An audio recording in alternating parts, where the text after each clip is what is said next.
I just think we have such a wonderful trove of stories in the lives of the saints. And frankly, we don't tell them those stories very often anymore. And when we do, I don't think we do a very good job. There's the tendency to turn them into sort of marble men and women and not understand their full humanity. There's, I think maybe it is a genuine concern for reverence and piety, but we manage to make them very uninteresting when they're in fact very fascinating people. I chose as my confirmation name Brendan, after St. Brendan the Navigator, which is not the most common pick. I had an opportunity to visit Ireland in 2002, and I saw a lot of the places that are associated with St. Brendan.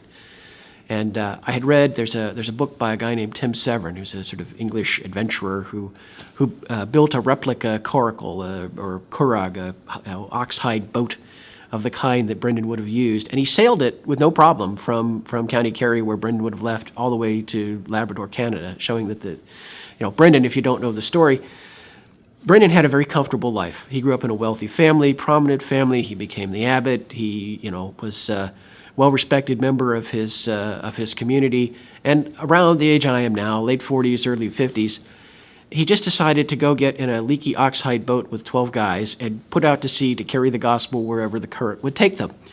And that idea of, walking away from an established, safe kind of career, a place, the good health insurance plan and the retirement package, and so that I could go tell stories to youth groups.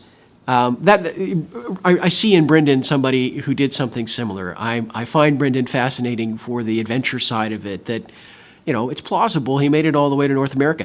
He and his crew were gone 7 years, but they all made it back to Ireland, every one of them. And there's this medieval legend that's based on their voyage.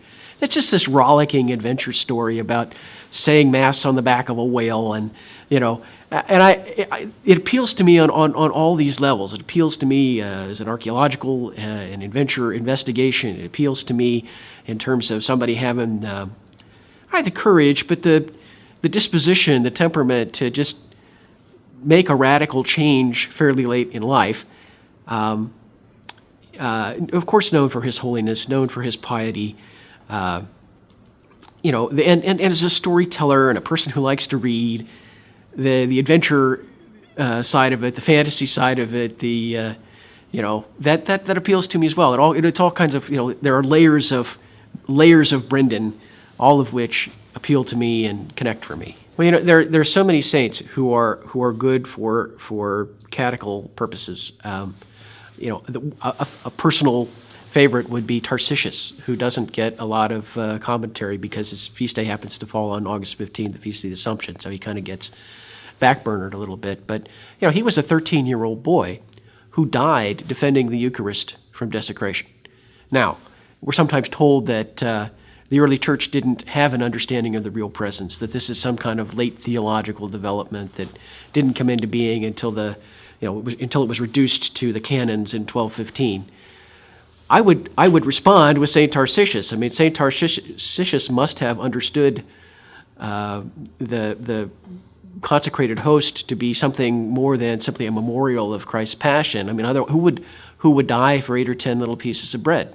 This gets at how you understand, it flows into how you understand the communion of saints, how we are bound together into one body, how we can exchange spiritual goods, how, your prayers can benefit me and my fast can benefit you.